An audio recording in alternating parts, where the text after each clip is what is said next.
Fala aí galera, meu nome é Antônio e no vídeo de hoje eu quero a sua ajuda para aceitar Jesus. E para eu aceitar Jesus é muito simples. Eu elaborei apenas 10 questões, as quais se você responder, eu terei o maior prazer em admitir que Jesus existe e assim passar a acreditar nele. Então, meu amigo religioso, ajude a um descrente a acreditar. Você está preparado? Então vamos lá. Primeira pergunta. Se Deus não é homem para se arrepender, por que ele se arrependeu e resetou a humanidade em um dilúvio? Isso é claramente demonstrado em Gênesis 6, versículos 5 e 6. E viu o Senhor que a maldade do homem se multiplicava por toda a terra, e que toda a imaginação dos seus pensamentos eram mais continuamente.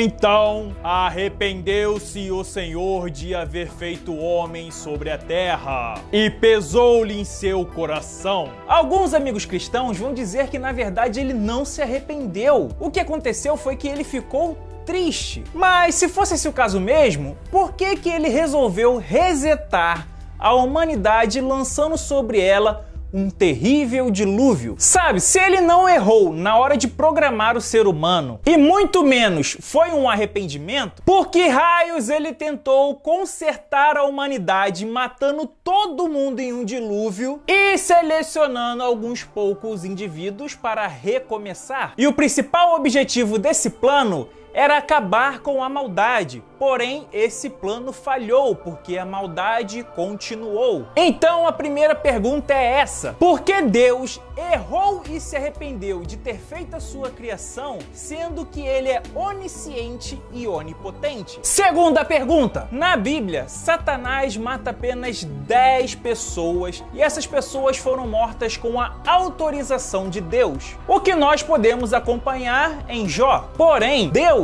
ele não só chancela, como ele mesmo mata milhões, se não bilhões de pessoas durante toda a Bíblia. Então, a pergunta é a seguinte: se o Satanás, ele é o grande vilão da mitologia judaico-cristã, você pode me apontar na Bíblia algo que o Satanás tenha feito de ruim que Deus não tenha feito igual ou pior do que ele? Me aponte uma maldade que Satanás fez que Deus não o tenha superado. Terceira pergunta: segundo a mitologia judaico-cristã, Deus sacrificou a ele mesmo para nos livrar de uma punição que ele mesmo causaria. Bom, mas depois ele ressuscitou e isso tecnicamente anularia o sacrifício, mas não vem ao caso aqui. Isso seria mais ou menos como se um banco alegasse que eu tenho uma dívida, debitasse, por exemplo, R$1.000 na minha conta, depois esse mesmo banco retirasse esses R$1.000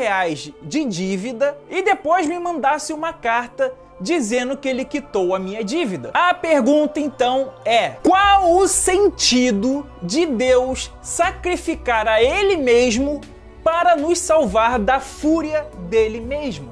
Qual o sentido disso? Qual a lógica que o amigo cristão vê nessa história? Quarta pergunta: se Deus é um ser transcendente, imortal, onipotente, onisciente, por aí vai, por que ele se agradaria de coisas mundanas, como por exemplo o cheiro da gordura queimada de alguns animais sacrificados? Ou ainda pior, por que um Deus onipotente, um ser transcendente, aceitaria sacrifícios humanos, como no caso da filha de Jefté ou dos descendentes de Saul? A pergunta é a seguinte: qual a necessidade de um sacrifício tanto animal quanto humano para um ser transcendente? Quinta pergunta: se Deus é onipotente, onisciente e onipresente, isso significa que ele sabe de tudo, está em todos os lugares e pode fazer aquilo que quiser, correto? Ou seja, ele ajuda os amigos religiosos a comprar um carro 0 km, ajuda um jogador de futebol a marcar um gol, ajuda você a passar no vestibular e até mesmo a conseguir um emprego. E se você tem comida na sua mesa, você levanta as mãos para o céu e agradece a Ele. Correto até aqui? A minha pergunta então é: se Deus está em todos os lugares, certamente Ele está em países assolados pela fome. Se Ele sabe da dor e do sofrimento que aquelas pessoas estão passando e Ele tem o poder para alimentar aquelas pessoas, assim como Ele tem o poder para te dar um carro ou ajudar um jogador a fazer um gol, por que Ele não mata a fome dessas pessoas? Existem milhões de pessoas na América do Sul passando fome, milhões de pessoas na África passando fome também. Por que Ele não faz chover comida do céu ou surgir comida da terra para essas pessoas? Ou Ele não pode fazer isso? Se Deus está vendo uma criança dentro de uma igreja ser abusada sexualmente por um padre ou pastor ou por qualquer outro líder religioso, por que Ele não salva essa criança? É mais importante ajudar um desportista a sair com a vitória em um jogo do que salvar uma criança de um líder religioso que está abusando dela? É mais importante ajudar uma pessoa a comprar um carro do que alimentar pessoas que estão passando fome? Eu gostaria de ouvir a sua resposta sobre isso. Sexta pergunta. Nas igrejas é muito comum vermos líderes religiosos alegando aos quatro ventos que eles têm a capacidade, junto à sua divindade, de curar pessoas paralíticas, as fazendo voltar a ter seus movimentos. Muitos alegam que fazem cegos voltar a enxergar. Alguns dizem ter o poder, junto à sua divindade, de curar o câncer de algumas pessoas. E por aí vai. Mas a minha pergunta é o seguinte: por algum motivo inexplicável, esses líderes religiosos, ao menor sinal de problema, procuram um médico. Se o líder religioso em questão tem um problema no joelho, ele vai procurar o melhor hospital possível e realizar os melhores tratamentos com os melhores médicos possíveis. Se um líder religioso tem um problema na vista, ele logo vai procurar os melhores oftalmologistas, vão usar dos melhores óculos, ou quem sabe fazer uma cirurgia reparatória em seu olho. Ao menor sinal de qualquer outro tipo de doença, é o que eu já expliquei, vão recorrer aos melhores hospitais. Você está conseguindo me entender? O que seria um problema no joelho para uma pessoa que faz paralíticos voltar a andar? Ou o que seria um pequeno problema na visão para quem alega curar cegos? Então a minha pergunta é: por que essas pessoas alegam supostamente curar outras pessoas, mas não conseguem curar a si mesmos e muito menos ir a hospitais curar outras pessoas? Seria algum tipo de truque praticado nas igrejas ou outra coisa? Você poderia me explicar? Sétima pergunta. Suponhamos que você morreu e foi para o céu. Porém, todas as pessoas que você ama, como seus filhos, seus pais, as pessoas que o cercam, vão para o inferno. Você estaria vivendo um paraíso ou você estaria vivendo um inferno no paraíso ao sofrer pelo que aquelas pessoas estão sofrendo no inferno? Segundo o que acreditam os amigos cristãos, o inferno é um lugar criado por um ser de pura e extrema bondade para torturar eternamente as pessoas. Então a pergunta é: você ficaria feliz sabendo que as pessoas que você mais ama estão sofrendo eternamente no inferno? Alguns vão alegar que quando você for para o paraíso, a sua memória será apagada. Mas nesse caso, você não deixaria de ser você? Então só me responda isso.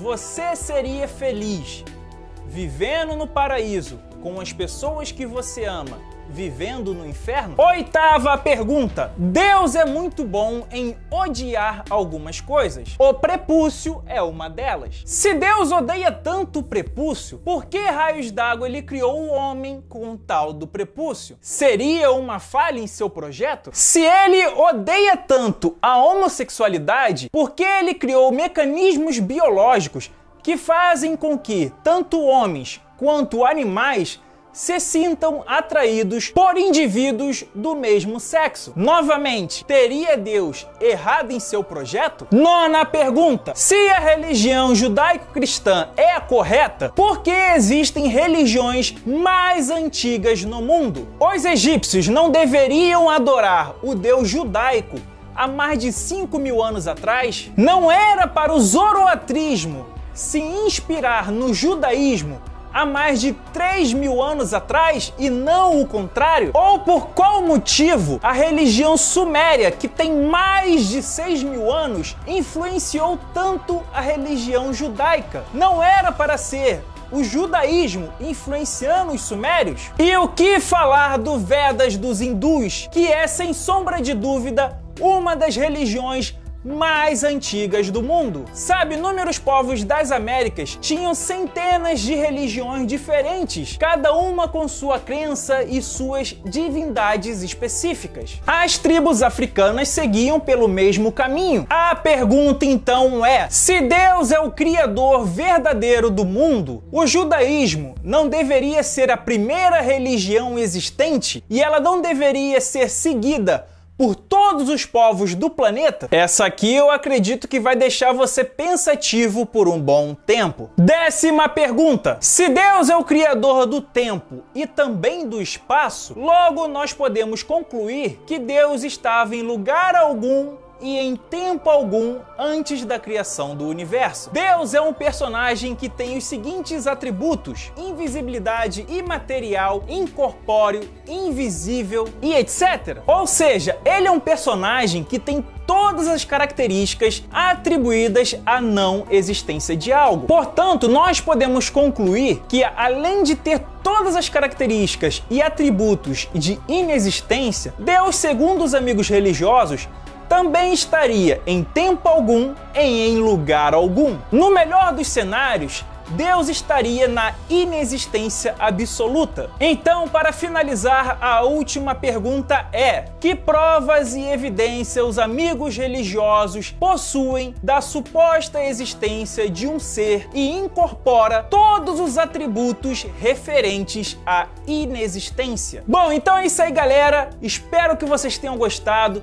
Se você, amigo cristão, aceitou o desafio, responda com coerência todas essas 10 perguntas que nós vamos avaliar. E caso todas elas façam sentido, eu prometo a você que eu aceito Jesus. Então é isso aí, galera. Um grande abraço, valeu, falou,